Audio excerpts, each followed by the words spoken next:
President Ouattara is missing. The streets of Abidjan are on fire.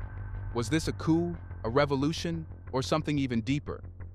Let's find out what led Ivory Coast to this breaking point.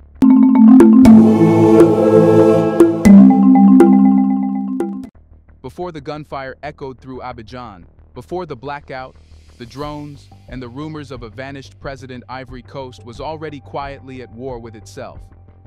Not in the way the world measures conflict, but in a more insidious form. A war of trust, of silence, and slow erosion. From the outside, the country looked stable. Inside, it was fraying. At the center of this fraying was a man once hailed as the architect of recovery, President Alassane Ouattara. For over a decade, Ouattara presented himself as a modernizer. Ivory Coast, under his rule, attracted billions in investment, built gleaming highways, and became a magnet for global cocoa and oil corporations. International headlines praised his economic miracle. But in the neighborhoods of Yopougon, Bouaké, and Korhogo, people whispered a different truth. His rise to power in 2010 had been forged in violence. The post-election crisis of that year, triggered when the incumbent refused to step down, ended with French military intervention and the deaths of over 3,000 people. Ouattara took power, but not peace. A fragile calm settled in the country, maintained by foreign troops, international money, and a tightly managed political machine. That machine began to rust in 2020, when Ouattara announced his candidacy for a third term. The Ivorian constitution was clear, 2 terms only. But a controversial legal reinterpretation allowed him to run again, claiming that a new constitution reset the clock. Many disagreed. Protests erupted. They were met with force. Over 80 people died in election-related violence. And still, Ouattara won. From that point on, he governed more like a monarch than a president. Key opposition leaders were jailed or exiled. Youth-led political groups were banned. French military bases remained untouched, fueling public resentment. Meanwhile, vast tracts of land were handed to multinational firms, especially in the cocoa and mining sectors, displacing local farmers.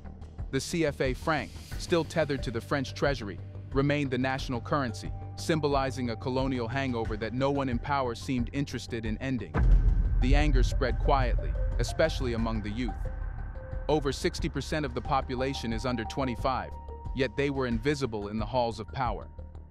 Jobless, voiceless, and surrounded by wealth they couldn't access, many began to view the state not as a protector, but a gatekeeper. Then came the whispers of army officers unhappy with elite privileges, of students invoking Thomas Sankara's name, of veterans lamenting the country they had once fought to protect. By early 2025, something had changed, not visibly, but beneath the surface. Rumors of military dissatisfaction grew louder. University campuses swelled with underground organizing.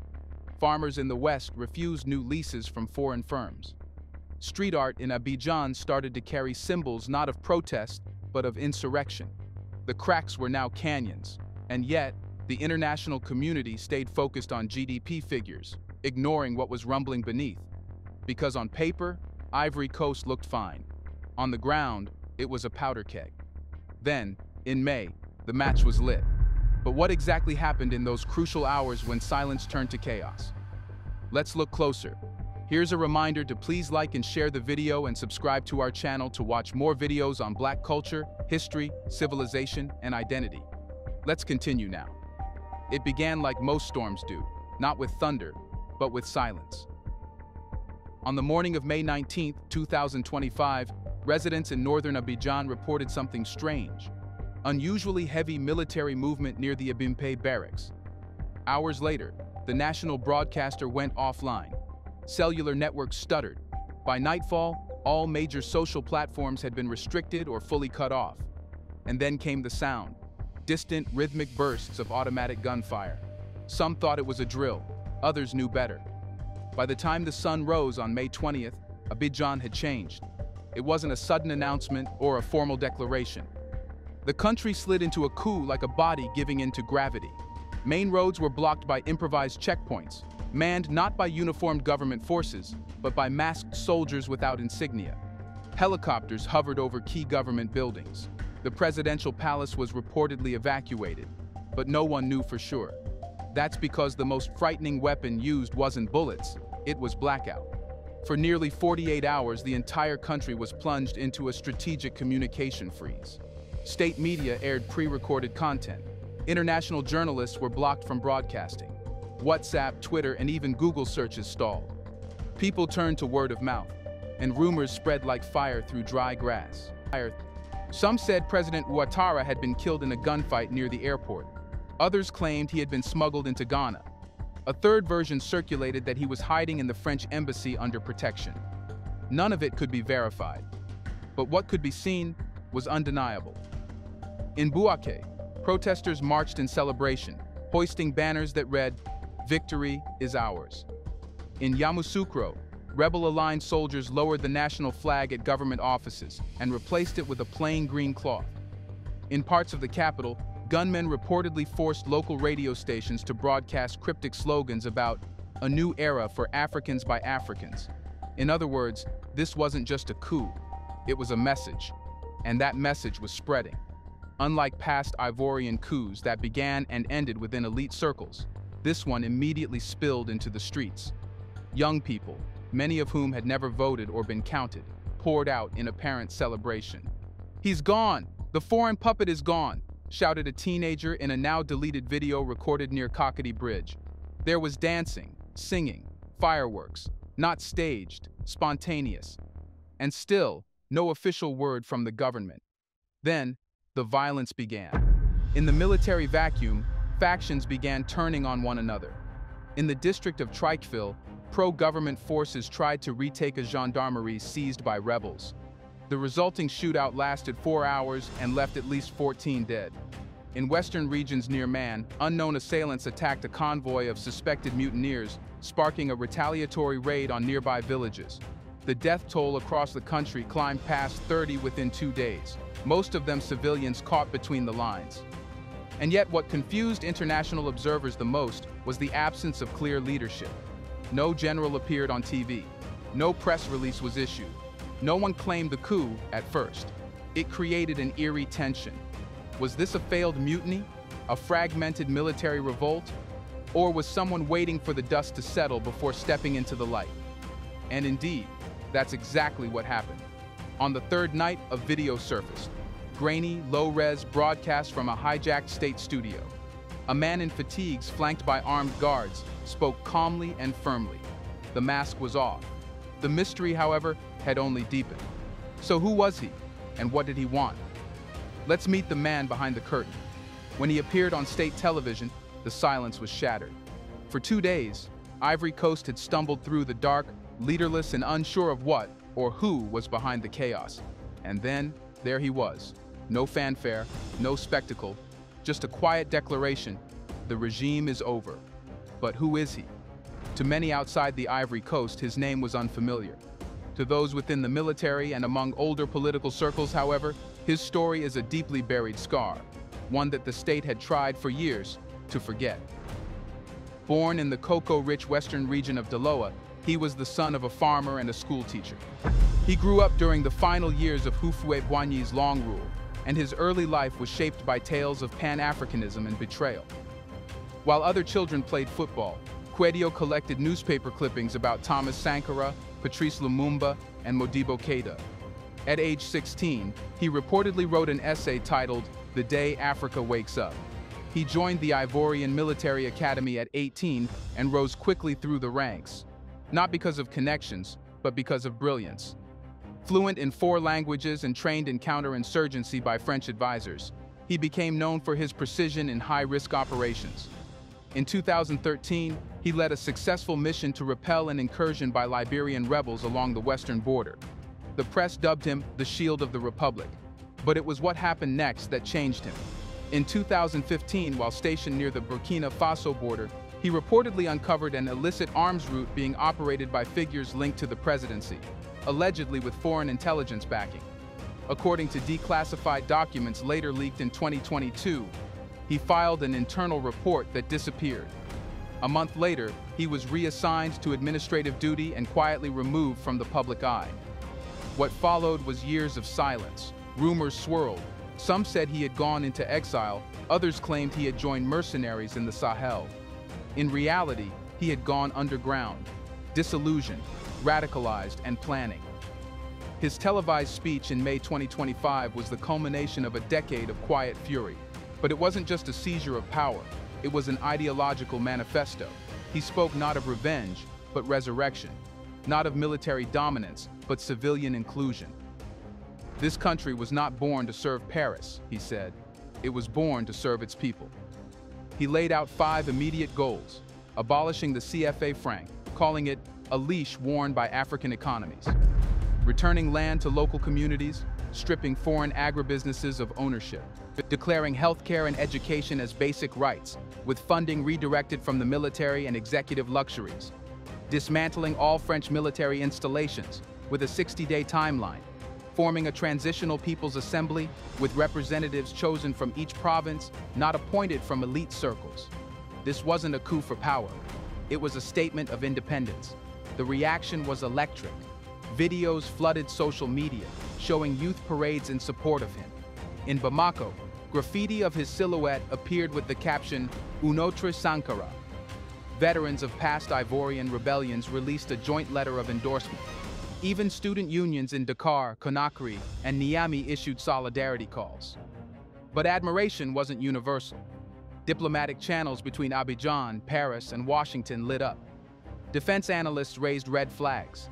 A charismatic leader with a radical vision, widespread youth support, and military control over a resource-rich nation. That wasn't just inconvenient, it was dangerous. Especially if his promises weren't just for show. But could he hold on to power? And at what cost? The fight was just beginning. When he stepped out of the shadows and laid out his revolutionary vision, it did more than electrify Ivory Coast. It rippled across borders like a seismic wave. The speech was just minutes long, but its aftershocks were immediate. His call to dismantle neocolonial systems hit precisely where it hurt global interests the most: money, military, and influence. And the world was watching, very closely, very nervously. Within 48 hours of his televised appearance, something strange began to happen. The skies above Yamoussoukro and Korhogo buzzed with unfamiliar aircraft, small, unmarked, and almost silent. These weren't Ivorian jets. They were drones, surgical, sleek, and deadly. That same night, an explosion rocked a compound reportedly used by the coup's transitional leadership. Initial statements from Kwedio's faction blamed the strike on foreign mercenary interference. No country claimed responsibility, but analysts were quick to point fingers. The targets were too precise to be local operations. Satellite data leaked to African media outlets showed patterns consistent with strikes used by Western private military contractors. Several of these firms had long-standing contracts with regional governments for anti-insurgent support, and many are known proxies for French and American intelligence operations. One name surfaced repeatedly: Ajima Group, a French-linked private security company with a footprint in Sahelian air bases. For those who knew the rules of post-colonial chess, this was familiar. Whenever an African leader threatened French economic or military interests, intervention rarely came through official troops. It came through drones, deniable assets, and economic strangulation. Sankara faced it. Gaddafi faced it. Now this man was in the crosshairs. But this time, something was different. Instead of being isolated, his movement triggered a continent-wide backlash against the very powers trying to silence him. Within days, youth movements in Senegal organized blackout protests, shutting down French-linked infrastructure in solidarity. In Bamako, Malian Prime Minister Aissata Konaté issued a public statement warning France to keep its shadows off Ivorian soil. Guinea's transitional leadership went a step further, offering to deploy protective units to secure key Ivorian ministries, an unprecedented gesture of intra-African military support. This wasn't just emotional solidarity, it was strategic defiance. In Ouagadougou, Burkina Faso's government fast-tracked a motion to suspend joint defense cooperation with France until the situation in Ivory Coast was clarified. Niger, meanwhile, quietly allowed Kwedio's representatives to meet with AES military officials on cross-border cooperation. The vision was clear. If one nation could break free, others might follow. And if that happened, France's decades-long grip on Francophone Africa could collapse in a matter of months. The West saw the threat, and it began acting accordingly, but not always visibly. International financial institutions like the IMF and World Bank suspended disbursement of funds to Ivorian banks. Economic forecasts warned of a regional instability crisis, a classic dog whistle for capital withdrawal. Major media outlets suddenly shifted tone, branding the coup a populist power grab, and questioning Quetio's mental fitness.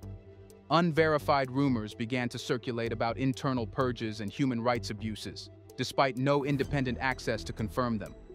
All the classic tools of sabotage, military, financial, psychological, were being deployed. But the more the outside world pushed, the more African civil society began to pull together. Across the continent, a question echoed louder than any drone strike. Why is one African soldier's dream causing this much panic in Paris and Washington? Because it wasn't just a dream.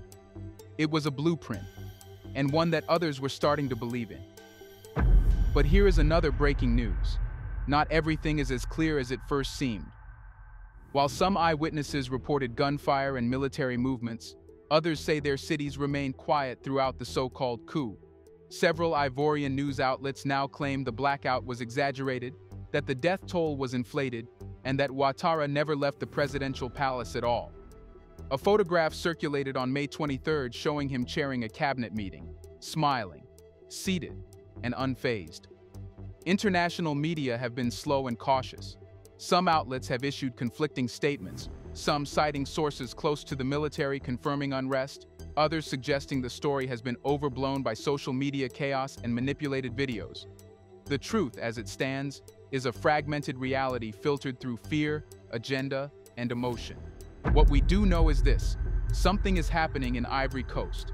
Maybe it's a revolution, maybe it's a mirage, but either way, it's exposing deep fractures that were always there, cracks in faith, legitimacy, and control. Whether there was truly a coup or only the fear of one, the effect is the same. The country has been shaken. The streets are calm now, but the questions are louder than ever. Why were there blackouts across major cities for 2 days? Why did military checkpoints appear, even if briefly, near government buildings? Why did the international community take so long to respond? And perhaps most hauntingly, if this was all just rumor, why did it feel so real to so many?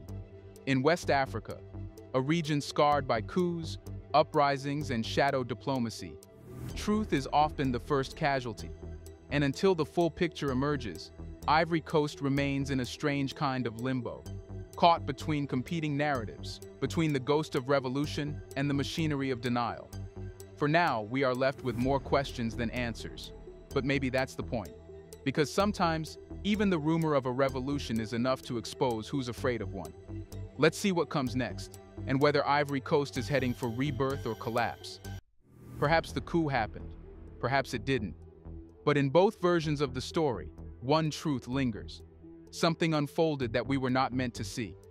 Whether it was a failed insurrection, a suppressed rebellion, or simply a well-coordinated political distraction, the fog around it all suggests control, not transparency, is the goal. And maybe that's the most dangerous part. Not the coup itself, but the effort to erase or rewrite it before people can understand what it meant. History in Ivory Coast has always had two versions, the one the people lived through and the one the regime writes after. And right now, we're watching the second being edited in real time. Do you think these were rumors, or someone is trying to hide something? Maybe things are back to normal, and the government is trying to hide what happened in Ivory Coast?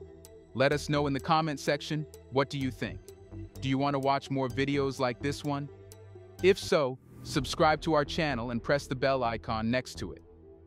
We have decided to bring videos on something nobody talks about: the Black culture, civilization, history, and evidence about how glorious Blacks have been. Thanks for watching, and until the next video, stay tuned.